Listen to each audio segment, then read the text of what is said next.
Magandang araw mga kaibigan. Bigyan natin ng reaksyon ngayon itong nangyayari ngayon na budget hearing sa House Committee on Appropriations kung saan nandun si Congressman Erese na nagagalit siya, tinatanong niya yung tagagawa ng budget. Paano nakalusot yung 1.45 billion? Hindi, trillion pala. 1.45 trillion in 3 years na binalahura ng mga, alam nyo na, yung nangyari. Okay, update sa ating fund drive for the Brave 14 plus 3 Marines. Nakadeposit na tayo ng 102,000 pesos sa bank account ng Brave 14 plus 3. So, nung una is, to be exact, is 634,000. Ngayon, 102. So, ilan na? 736,000 pesos ang lahat-lahat na naipadala natin na tulong sa Brave 14 plus 3 Marines. Sa mga gusto pang magpadala, ito po ang ating GCash number, 0966-265-8480. Ivan Henry Sibog ang pangalan. Sa mga nakatira sa ibang bansa na magpadala sa GCash number na ito, Cagayan de Oro City ang kanyang address at ang street is Barangay Patay. So ito, yung post ni Congressman Edgar Erese, sabi niya, panoorin. Sa gitna ng malakas na ulan noong August 17 kahapon, naging mainit ang ikalawang araw ng budget hearing sa House Committee on Appropriations ng tahasang inusisa ni Congressman Egay Erese ang Development Budget Coordination Committee. Kwestiyon ni Congressman Egay kung ano ba ang tunay na papel ng DBCC at bakit nakalusot sa kanila ang mga kaduda-dudang alokasyon sa pondo ng bayan. Hininga ng paliwanag ng mambabatas ang mga sangay na bumubuo rito, ang Department of Budget and Management, Department of Finance at Department of Development, DepDep, ukol sa kanilang mga pamaraan, pamantayan sa pag-aproba at antas ng oversight sa pagbuo ng budget. Para kay Congressman Egay, hindi sapat ang basta pagpapasa ng numero. Kailangan ng masusing pagsusuri at tapat na pananagutan sa bawat piso ng mamamayan. Salamat po, Congressman Edgar Erese. Ito, pakinggan natin siya. In alignment with the Philippine Development Plan and maintaining an equitable distribution of resources. Madam Chair, Your Honor, the DBCC as a committee considers, approves, and recommends to the President yun pong ating medium to long-term fiscal program. Kabilang po dyan yung ating projected deficit and fixing as well the ceiling, the expenditure program. At yun po yung ginagamit ng DBM naman kapag na-fix na po ng DBCC yung ating magiging ceiling ng expenditure program. Yun po yung ginagamit na ng DBM sa pag-assess ng bawat isang proposal ng mga ahensya. At sa DBM na po nangyayari yung pag-assess po natin ng alignment with our priority development plans and implementation readiness of the proposal. And you have parameters, for example, in assessing projects of departments. Can you name it?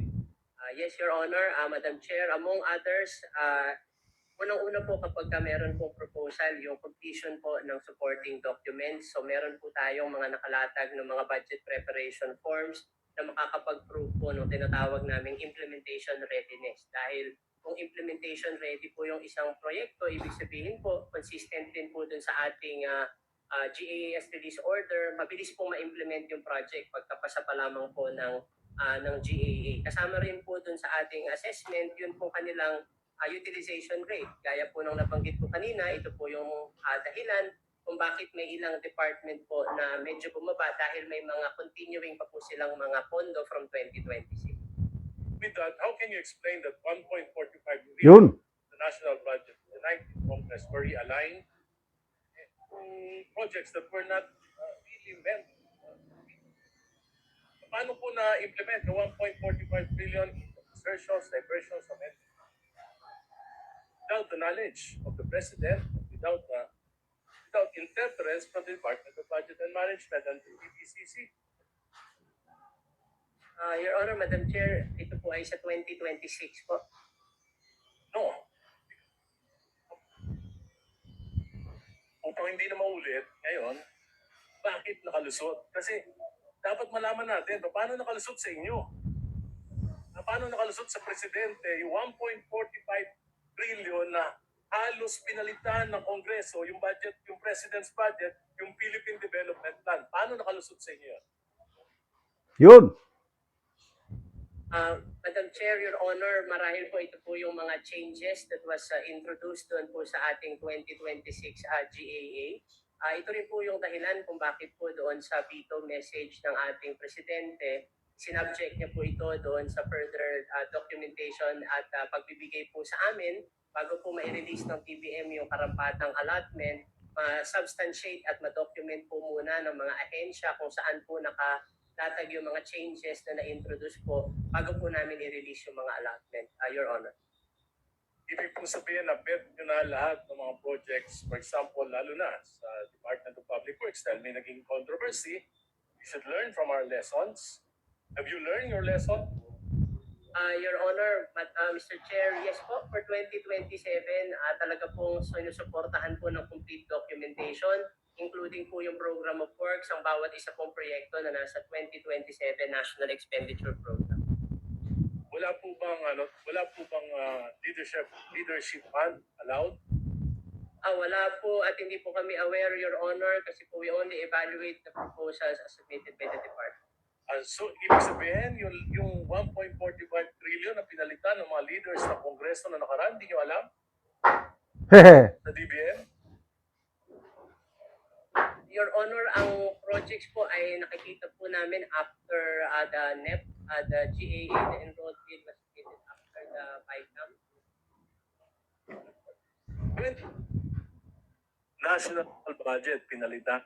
Okay, so maraming salamat Congressman Edgar Erese, nagiging boses kayo ng taong bayan. Sana nga yung mga nangyaring paglustay ng Kaban ng Bayan, nagsimula noong 2023, 24, 25, 26, hindi na maulit ngayong 2027 kasi kawawa na talaga ang taong bayan. Tingnan nyo, ibinalik na naman nila ang 1.07 billion pesos flood control projects. Nagkakaluko-luko na ang mga projects niyan. So, talagang God save the Philippines.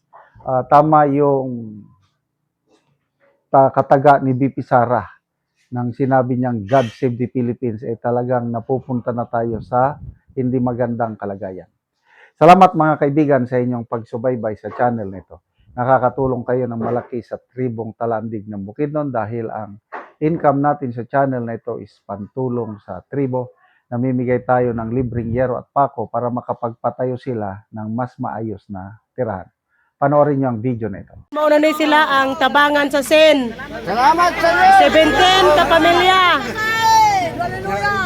So mauna ni ang mga yero nga ipantabang sa mga tao.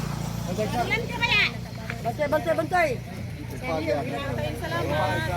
Salamat, Lord!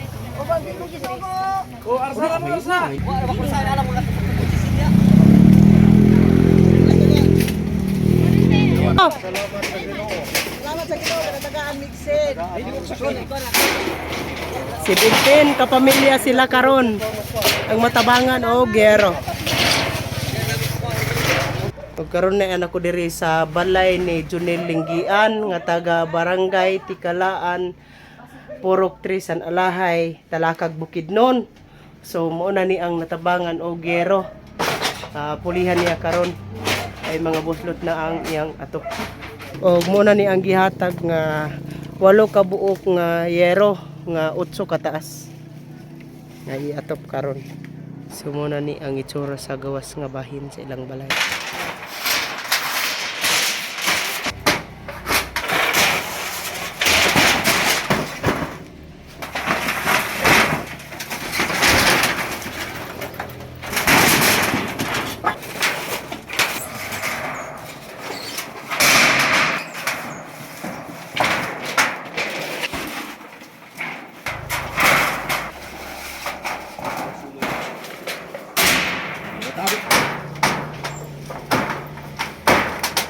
karon human na sa pag-atop ang ginatabang nga yero. So nakatop na gid ang gitabangan ani. Una, salamat kayo sa Ginoo nga natabangan ta pilmig katabang aning libre nga sin o nga wala na pulihan.